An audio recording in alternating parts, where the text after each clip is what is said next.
सावधान। जय श्री ओम नमः सिद्धेभ्यः।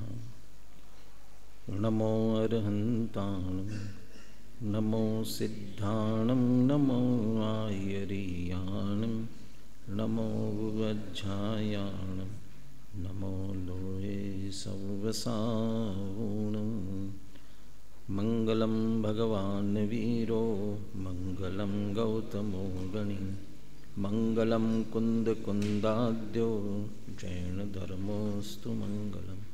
सर्वमंगलमांगल्यं सर्वकल्याणकारकं प्रधानं सर्वधर्माणां जैनं जयतु शासनम्। वन्दितु सौवसिद्धे ध्रुवमचलमणोवमं गतिं पत्ते वोच्छामि समयपान् नमो श्रुतकेवलीगणिदं। नमः समयसाराय स्वानुभूत्या चकासते चित्स्वभावाय भावाय सर्वभावान्तरच्छिदे।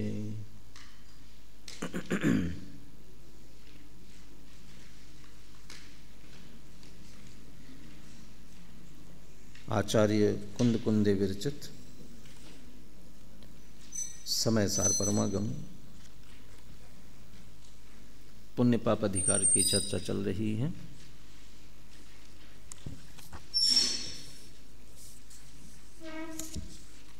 एक 152-53 इन गाथाओं में ज्ञान मोक्ष का हेतु है और अज्ञान बंध का हेतु है, इसे सिद्ध किया।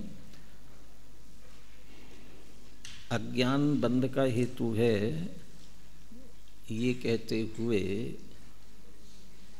व्रतशील संयम आदि इन सबको भी शामिल कर लिया। अज्ञान के अंतर्गत इनको भी शामिल किया। यद्यपि अज्ञान पूर्वक जो कर रहे हैं उसी की मुख्यता से लिया, लेकिन फिर भी एक तरह से अज्ञान की कोटि में ही उसे भी लिया। इसका मतलब वह सब भी बंध का हेतु ही है और उसके सामने ज्ञान मोक्ष का हेतु है। और ज्ञान का अर्थ दो लेने हैं मुख्य रूप से, एक ज्ञान स्वरूप आत्मा और दूसरा ऐसे ज्ञान स्वरूप आत्मा का श्रद्धान ज्ञान आचरण। ये तीनों रत्नत्रय सम्यक दर्शन ज्ञान चारित्र, इसका नाम भी ज्ञान।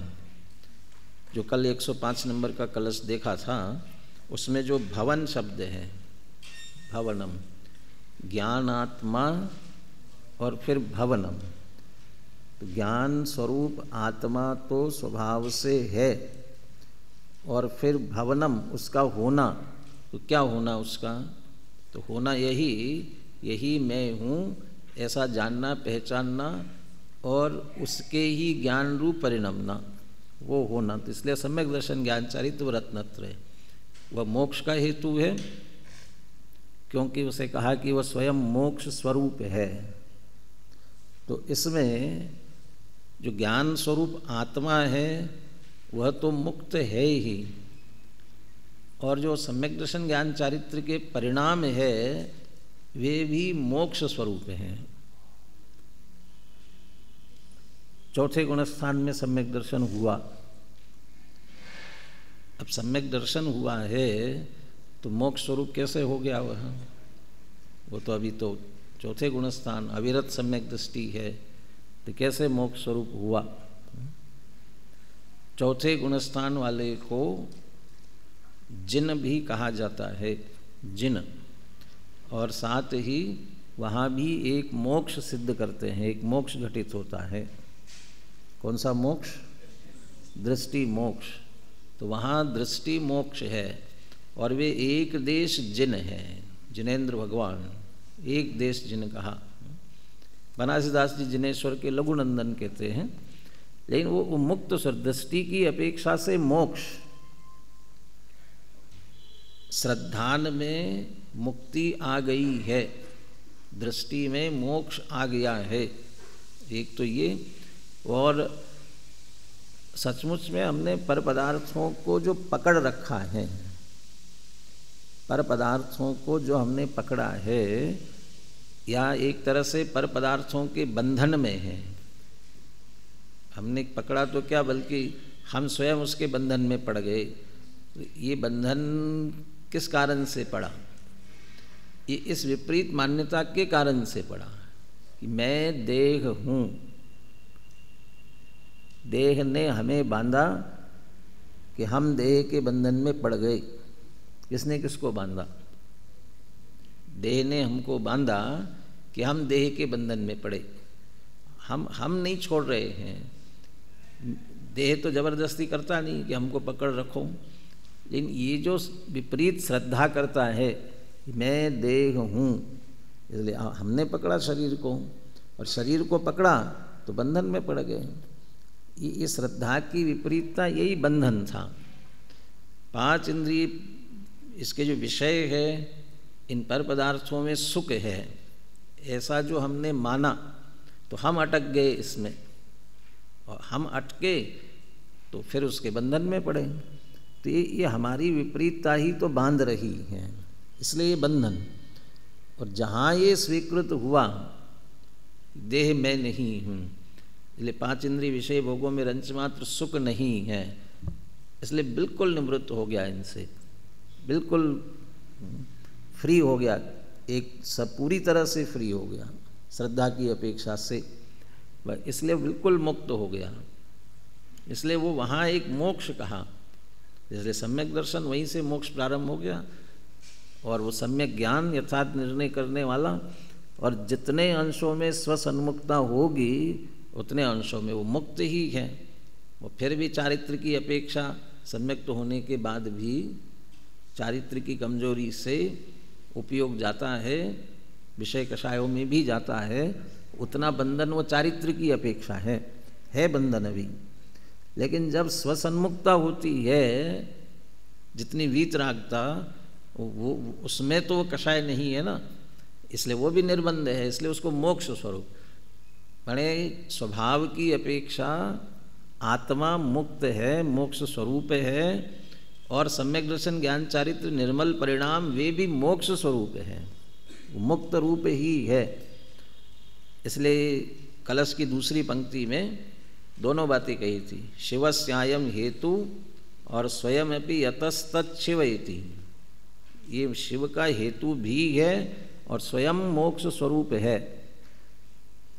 षडालाकार जिस वीतराग विज्ञान को कहते हैं, वीतराग विज्ञान जो है वो शिव स्वरूप और शिवकार है। तो को वीतराग विज्ञान माने क्या? वहाँ पर वीतराग कह रहे, वीतराग तो आत्मा तो लिया नहीं वहाँ, तो वीतराग विज्ञान, वीतरागता और सम्यक ज्ञान।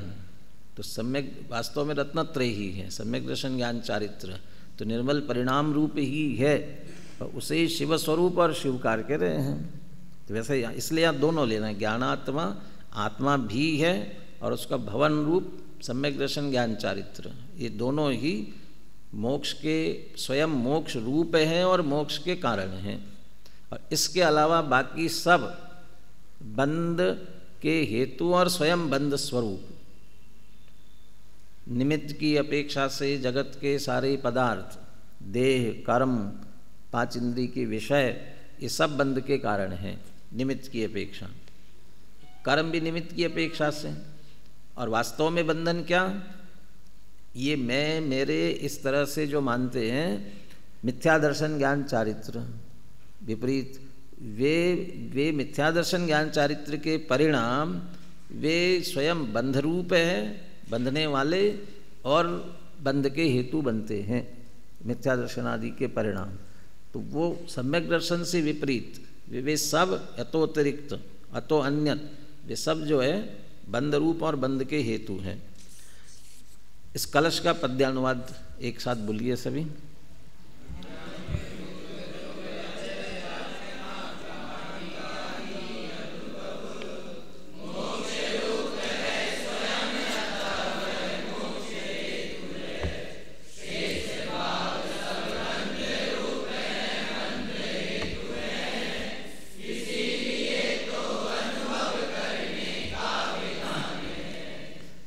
इसका भावानुवाद अनुशीलन लिया ना सबने, पेज नंबर 342 नाटक समय सार में पंडित बनारसी दास जी इसका भावानुवाद क्या करते हैं। मिला सभी को? बोलिए। मोक स्वरूप सदा चिन्ह मूर्ति बंधमयी कर तूति कही है, जावत काल बसे जा चेतन तावत सोरस रीति गई है। आत्म को अनुभव जब लो तब लो शिव रूप दशा निभई है। अंध भयो करनी जब ठान बंद विथा तब फैल रही है। मूल में अमृतचंद्र आचार्य ने 4 पंक्तियों का श्लोक लिखा है, छंद जो है उसमें 2 पंक्तियों में मोक्ष के हेतु की बात की और बाद की 2 पंक्तियों में बंध की बात की। लेकिन बनारसी दास जी दोनों को एक साथ मिलाते हुए चलते हैं। वो पहली पंक्ति में भी 2 की बात की, फिर हर एक में दोनों की बात करते हुए एक साथ चलते हैं। मोक्ष स्वरूप सदा चिन्ह मूर्ति, इसलिए अपन बार बार ये बात कर रहे हैं, ज्ञान मोक्ष का हेतु है। तो ज्ञान का अर्थ क्या लेना कि ज्ञान स्वरूप आत्मा, इसलिए चिन्ह मूर्ति, चैतन्य मूर्ति रूप जो आत्मा है वह तो है मोक्ष स्वरूप, और बंधमयी कर तूति कही है। और उसके सामने क्या ले रहे हैं, कल भी थोड़ी चर्चा की थी अपन ने, ज्ञान को मोक्ष का हेतु कहा और उसके सामने अज्ञान बंध का हेतु। लेकिन अज्ञान कह करके क्या ले रहे हैं उसके सामने, वो शुभाशुभ भाव, उसको यहाँ कह रहे करतूति। देखो इसकी करतूत देखो, कहते हैं ना इसकी करतूत देखो। किसे कहते हैं करतूत? अच्छा काम करे तो करतूत कहते हैं क्या लोक में? देखो इसकी करतूत देखो। माने करतूत का मतलब होता है इसका कृतित्व। संस्कृत में देखा जाए तो कृतित्व। डॉक्टर साहब ने टोडरमल जी पे PhD की तो उसका नाम क्या लिखा? आचार्य कल पंडित टोडरमल व्यक्तित्व और कर्तृत्व। तो कर्तृत्व वही तो करतूती है। तो टोडरमल जी की करतूती क्या है? और हम लोग में बात करते हैं देखो इसकी करतूत देखो, तो वो कौन सी करतूत? तो ये जो लोक में करतूत कहते हैं समझ लो उसके लिए करतूत कह रहे हैं। इसका अर्थ शुभाशुभ भाव अच्छे कार्य नहीं है जीव के लिए, ये इसकी करतूती है। अब वो बंधमयी है, स्वभाव से विपरीत है, इसलिए बंधमयी है। बंधमयी करतूती कही है, माने चिन्ह मूर्ति के सामने करतूती खड़ी की। चैतन्य स्वरूप आत्मा वो मोक्ष स्वरूप, इसलिए उसका आश्रय करेंगे तो मुक्ति प्राप्त होगी, इसलिए मोक्ष का हेतु है। और जितनी करतूती है, शुभाशुभ भाव है, वे सब बंध स्वरूप है, इसलिए बंध के कारण बनते हैं। वो आगे कह रहे हैं जावत काल बसे जहाँ चेतन तावत सोरस रीति गई है। जितने काल जहाँ बसेगा, आत्मा कैसे बसेगा? उसको अपना जानेगा मानेगा, उसमें लीन होगा।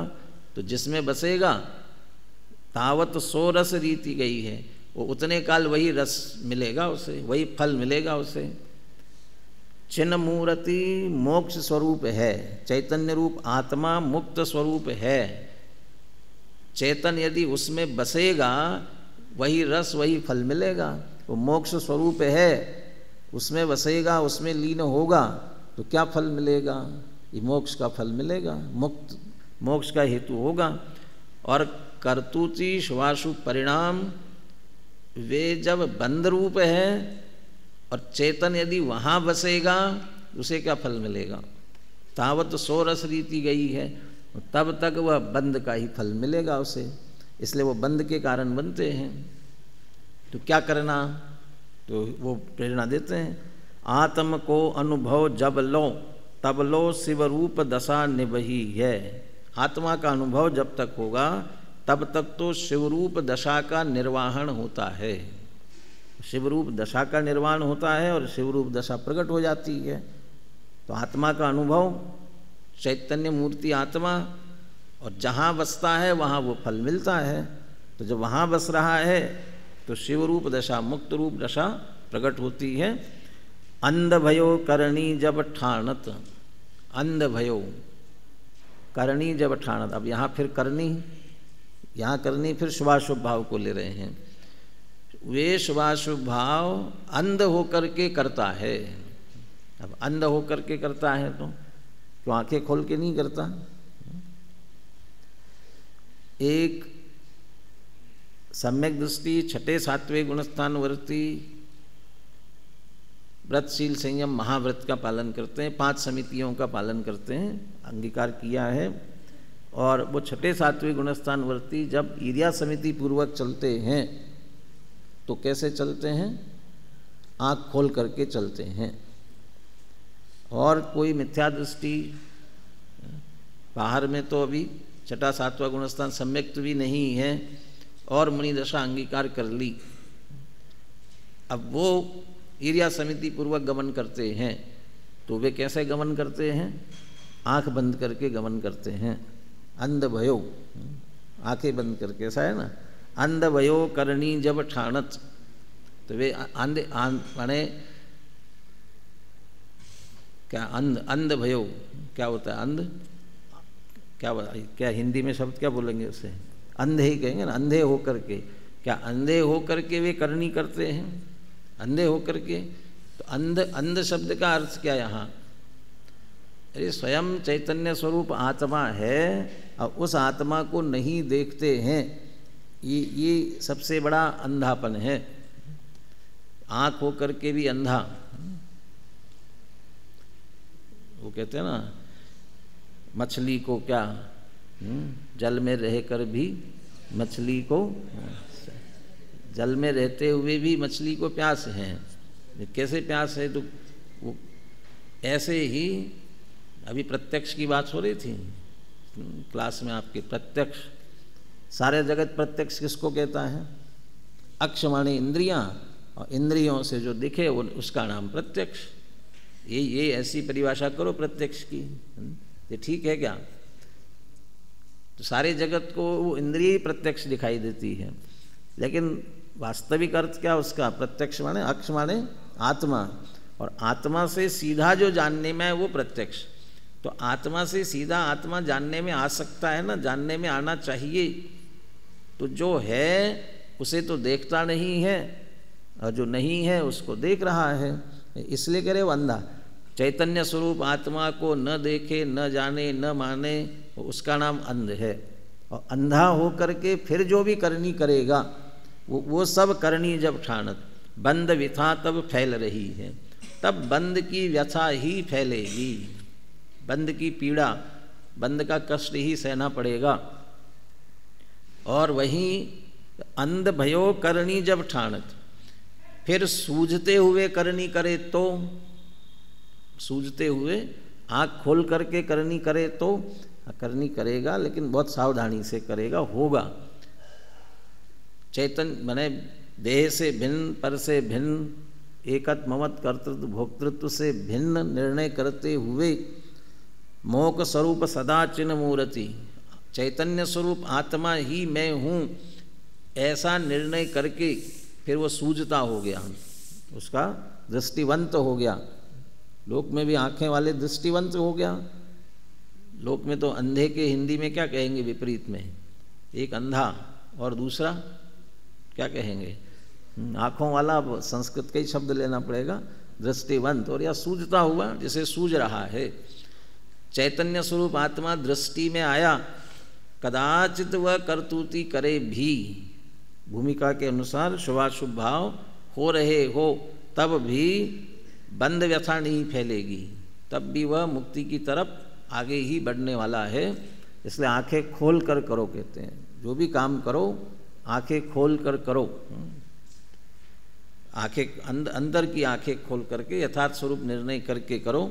अन्यथा जो मिथ्यात्व अज्ञान पड़ा हुआ है वो बंध के लिए ही कारण बनेगा, और उसके पूर्वक किए गए शुभाशुभ भाव वे भी बंध के लिए ही कारण बनेंगे। ये इसी बात की चर्चा वे पुनः पुनः आगे भी करना चाहते हैं। 154वीं गाथा।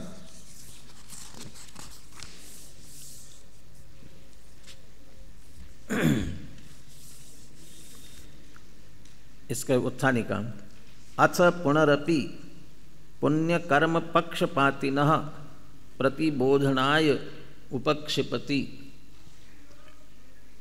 इतना समझाने के बाद भी वो बंध शुभाशुभ भाव वे जितने व्रत नियम शील इत्यादि वे सब धारण करते हुए भी मुक्ति प्राप्त नहीं होगी, इतना समझने के बाद भी अभी भी पुण्य का पक्ष जिन्हें पड़ा हुआ है, पुण्य कर्म पक्षपातिनः, पुण्य कर्म के पक्षपाती है।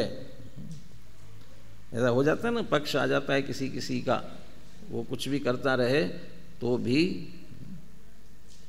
कांग्रेस चाहे जितना भला बुरा करता रहे, लेकिन जिसको उसका पक्ष होगा वो कितना भी करेगा तो वोट किसको देगा? कांग्रेस को देगा। और बीजेपी वाला वो कुछ भी करता रहे कैसा भी होवे, जैसे एक जिस पक्ष का पक्ष पड़ा होता है ना, पार्टी का पक्ष जिसको पड़ा हुआ होता है ना, वो उस पार्टी वाला किसी गुंडे को भी ला करके खड़ा कर दे तो क्या करेगा? ये साहब क्या करे, हमें तो अभी बीजेपी इस पार्टी को ही हमको देना है, तो व्यक्ति तो ठीक नहीं है। ये पक्षपात, वो व्यक्ति से निर्णय नहीं कर रहा है, उसे पक्ष पड़ा हुआ है। इतना समझा दिया, व्रतशील संयम आदि भी करे तो भी मोक्ष नहीं होगा, वो बंध के ही कारण है। तो नहीं साहब नहीं, ये तो पुण्य भाव पुण्य क्रिया ये सभी ये हो तो मोक्ष के कारण ही होते हैं, ये ऐसा नहीं होगा। ये इसको पुण्य कर्म का जो पक्ष अंदर पड़ा हुआ है, वे पुण्य कर्म पक्षपातिना प्रतिबोधनाय, उनके समझाने के लिए। ये कनिष्ठ वाले बीच में लाइन छोड़ के क्यों बैठते हैं? एक लाइन खाली रह जाती है। अभी जितने पीछे है ना वे सब बीच में आके बैठे,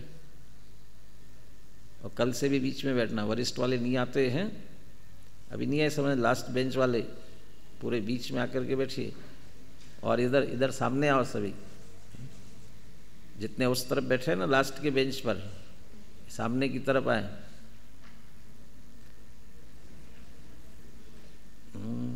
हिंदी भाषा में सूचना दे रहा हूँ, उधर लास्ट बेंच पे बैठे हैं वो इस तरफ आकर के बैठे सामने।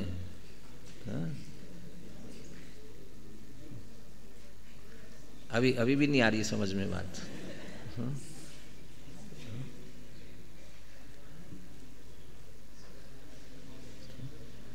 और कल से इस तरफ से बिठाना है, यहाँ से नंबर लगाना, तो यहाँ से नंबर लगाना है, एक नंबर यहाँ बैठे सामने, सामने होना चाहिए ना, इधर थोड़े ध्यान कम जाता है, सामने की तरफ ध्यान रहता है ना ज़्यादा। तो जो पुण्य कर्म के पक्षपाती है, प्रतिबोधना है, उनका प्रतिबोधन समझाते हैं, पुनः समझाते हैं। आचार्यों का काम क्या है? समझा सकते हैं।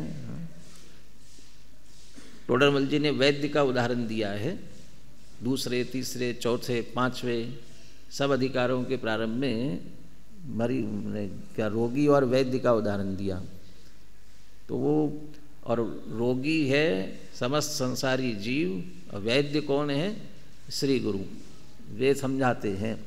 क्यों, कैसे समझाते हैं? तो वे निर्णय कराते हैं किस कारण से संसार रूपी रोग हुआ है, रोग होने के बाद कैसे हुआ, उसके कारण क्या, और उसके बचने के उपाय भी बताते हैं। अब उसके बाद क्या?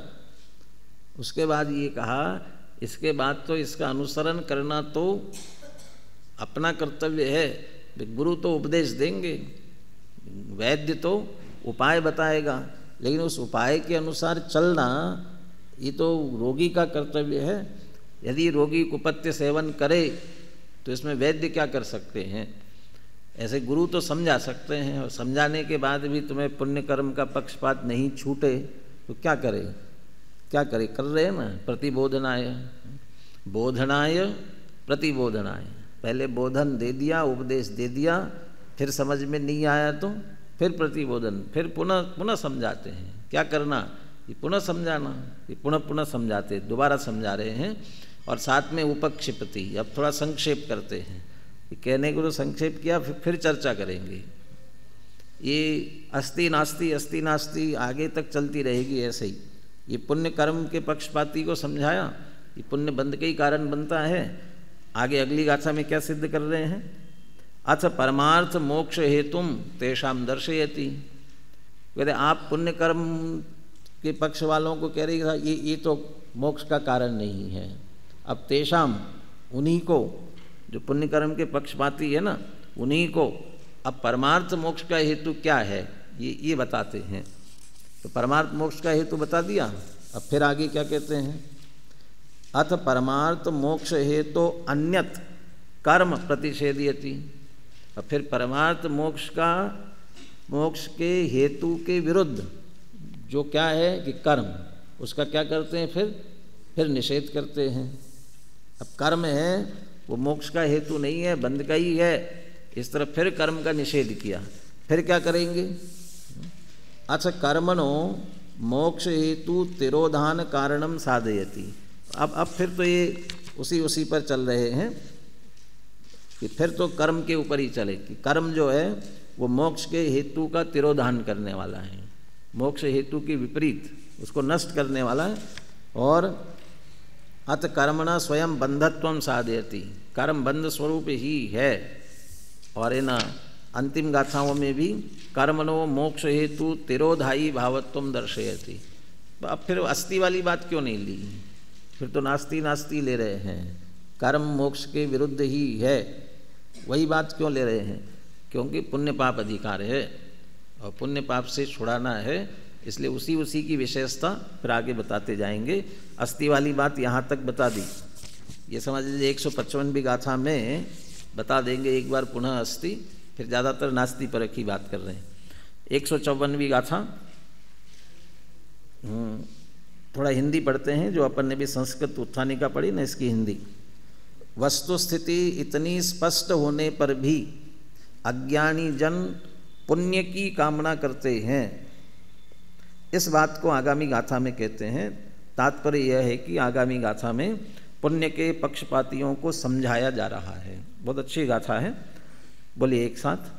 परमट्ठ बाहिराजे ते अन्नाणेन पुण्यमिच्छन्ति संसार गमनेदुम विमोक्ष हेदुम अजानन्ता।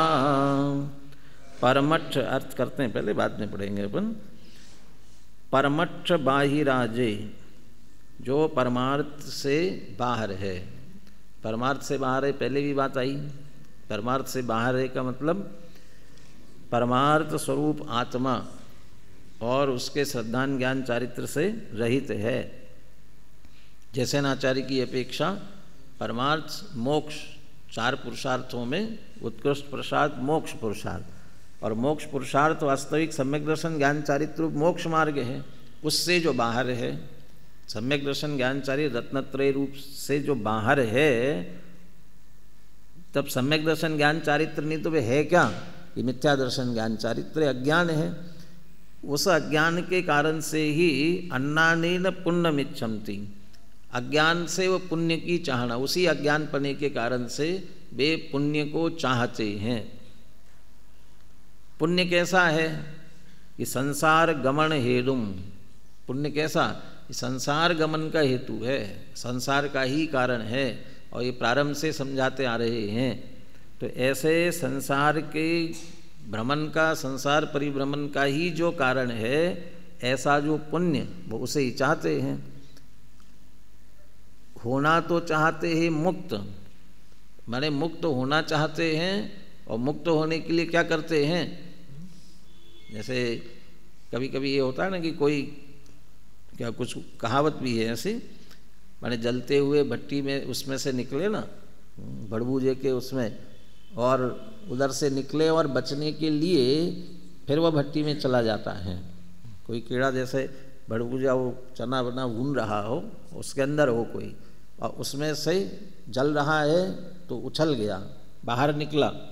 अब बाहर निकला तो अब बचना है उसे, तो बचने के लिए अग्नि से दूर जाना चाहिए ना। वो फिर वो लौट करके नीचे जो आग जल रही है वो उसमें चला गया, और निकला तो और उसमें फिर उसी में चला गया, तो वो बचेगा कि जलेगा।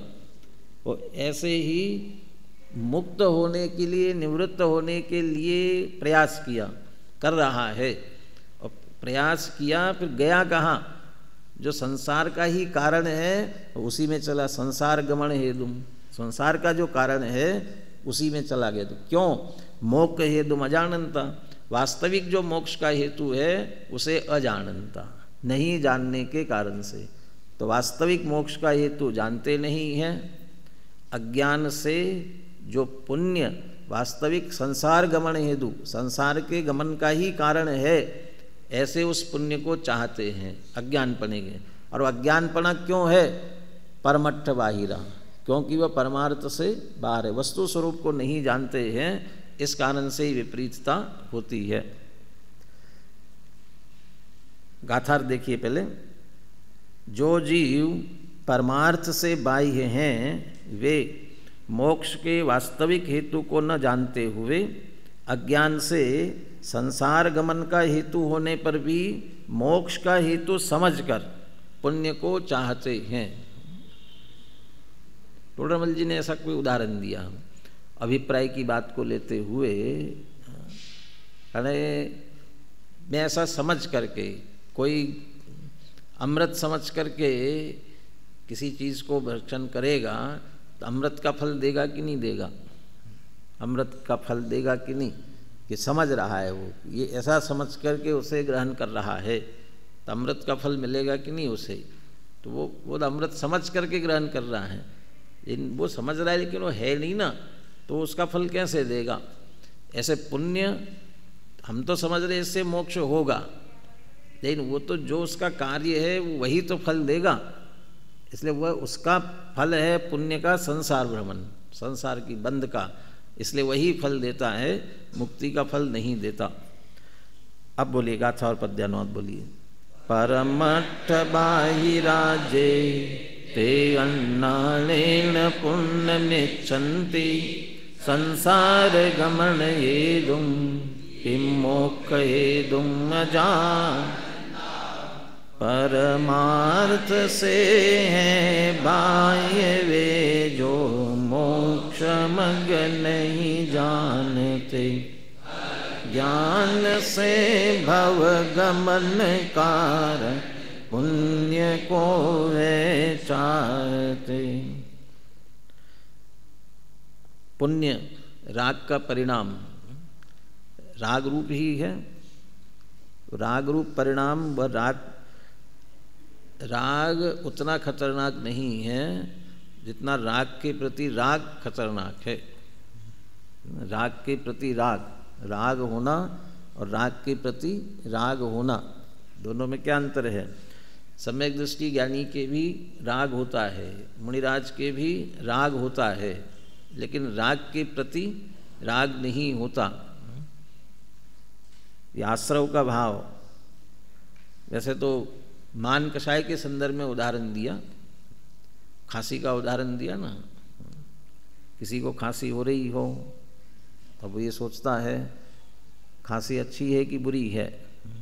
खांसी अच्छी है, घर परिवार में जाएं तो थोड़ा खांसते हुए जाना चाहिए, इसलिए खांसी ठीक है, तो खांसी का इलाज नहीं कराएं तो चल जाएगा ना। खांसी होना दिक्कत नहीं है इतनी, खांसी हुई ये कोई बात नहीं है, तो वो ये समझता है खांसी हुई है, ठीक नहीं है, इलाज करा लेगा। लेकिन जिसने खांसी हुई और खांसी को ही क्या समझ लिया? खास समझ लिया। मुझे खांसी है तो मैं क्या हूँ? खास हूँ, अच्छी बात है। हाँ? अब वो क्यों इलाज कराएगा? इलाज नहीं कराएगा तो स्वस्थ कैसे होगा? पुण्य होना दिक्कत नहीं है, सम्यक दृष्टि ज्ञानी के भी पुण्य होता है, लेकिन वह पुण्य को उपादेय नहीं, चाहते नहीं हैं, पुण्य की चाहना नहीं है। अशुभ वंचनार्थम, मन ज्ञानी को भी शुभ आता है, भक्ति का राग सब आता है, लेकिन सिर्फ अशुभ से बचने के लिए आता है। वो मुक्ति मार्ग समझ करके उसे नहीं करते हैं, चाहते नहीं हैं। वो अनचाहा आया है, आपतित है। इसमें आएगा, अभी प्रवचन सार चलेगा ना आगे, तो उसमें आएगा ये आपतित। वो तो व्यवहार रत्नत्रय का परिणाम भी वो आपतित है। वह आएगा, जिस भूमिका में पहुँचेंगे तो भूमिका अनुसार वे सभी आएंगे, लेकिन आने पर भी वे सभी पड़ाव है, गंतव्य नहीं है। बीच में आने वाले सभी पड़ाव है, उनको पार करते हुए आगे बढ़ना है, अटकना नहीं उनमें। तो जिस भूमिका में पहुँचेंगे वे सब आएंगे, लेकिन उसको चाहेंगे नहीं, पुण्य को चाहते नहीं हैं। और ये जो अज्ञान की बात कर रहे हैं, वो पुण्य हो रहा है और पुण्य को चाह रहा है, तो चाह रहा है वो तो छोड़ेगा क्यों, इसलिए उसको समझाना चाहते हैं। देखिए टीका में देखिए, संस्कृत से कोशिश करते हैं, फिर हिंदी भी पढ़ लेंगे एक बार। ये टीका अमृतचंद्र आचार्य ने टीका में अनेक जगहों पर आत्मख्याति शब्द का प्रयोग किया है। आत्मख्याति, इस टीका में समयसार शब्द का प्रयोग है। समयसार ग्रंथ का नाम है ना, समयसार। जैसे मूल गाथाओं में भी समयसार शब्द का प्रयोग है कि नहीं, समयसार शब्द का 144वीं गाथा माँ है, कर्ता कर्म अधिकार के अंत में समयसार रूप होता है। पक्षातिक्रांत जो है वो समयसार रूप हो जाता है, वहाँ भी चर्चा ली। यहाँ समयसार किस अर्थ में किया भी पढ़ते हैं उसे। यह खलु केचिन निखिल कर्म पक्ष क्षय संभावित आत्मलाभम मोक्षम अभिलषन्तः अपि। केचित कुछ लोग ऐसे हैं, मोक्षम अभिलषन्ता, कैसे हैं, मोक्ष की अभिलाषा वाले। उनकी तो बात नहीं करना है जो मोक्ष चाहते नहीं हैं, मुमुक्षुओं की बात करें। जो मुमुक्षु नहीं है उनकी क्या बात करना, जिसको अपेक्षा ही नहीं है उससे क्या चर्चा करें।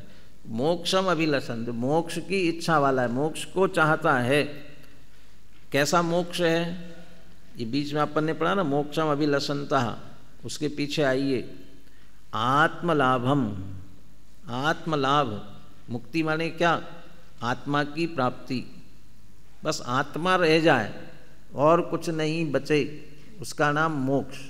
आत्मलाभ, पूर्ण आत्मा की प्राप्ति, आत्मा के अतिरिक्त रंच मात्र भी कुछ न रहे, उसका नाम मोक्ष। वो आत्मलाभ, आत्म की संपूर्ण प्राप्ति, संपूर्ण आत्मा की प्राप्ति, आत्मा की संपूर्ण प्राप्ति, उसका नाम मोक्ष। कैसे होता है, निखिल कर्म पक्ष क्षय संभावित। निखिल कर्म पक्ष क्षय, अब इसमें पक्ष शब्द जोड़ दिया उसके साथ में। वैसे तो समस्त कर्मों के क्षय से मोक्ष होता है। 10वें अध्याय में क्या सूत्र दिया, कृष्ण कर्म विप्र मोक्षो मोक्षा। कृष्ण शब्द का प्रयोग किया, कृष्ण कर्म विप्र मोक्षो। कृष्ण का मतलब संपूर्ण, समस्त है ना, समस्त कर्मों का विप्र मोक्ष माने क्षय। तो समस्त कर्मों का क्षय, तो निखिल कर्म, तो कर्मों का क्षय होना है ना। लेकिन यहाँ शब्द क्या जोड़ा उसके साथ में, पक्ष भी जोड़ा। पहले पक्ष छूटेगा फिर कर्म छूटेंगे। यदि कर्म का पक्ष पड़ा हुआ होगा तो कर्म छूटने वाले नहीं हैं, इसलिए पहले कर्म का पक्ष छूटेगा, तो कर्म पक्ष छूटे और फिर कर्म भी छूटे। तो दोनों समस्त कर्मों के पक्ष के क्षय से संभावित प्रकट होने वाला ऐसा जो आत्मलाभ रूप मोक्ष है, अभिलषंतापि, उसे ही ऐसे मुक्ति ही वो चाहते हैं। जो सिद्ध हुए ना अनंतानंत पहले, वैसी सिद्ध वैसी मुक्त दशा ही वे चाहते हैं। ऐसे केचित जो कुछ लोग हैं, वे क्या कर रहे हैं, तद हेतु भूतम सम्यक दर्शन ज्ञान चारित्र स्वभाव परमार्थ भूत ज्ञान भवन मात्र एकाग्र लक्षणम समयसार भूतम सामायिकम प्रतिज्ञाय अपि। अब मोक्ष प्राप्त करना है, अब उसका हेतु क्या, जो हमें कार्य करना उसके कारण की खोज करेंगे ना, तो मुक्ति की प्राप्ति करना है, तो मोक्ष का कारण क्या है।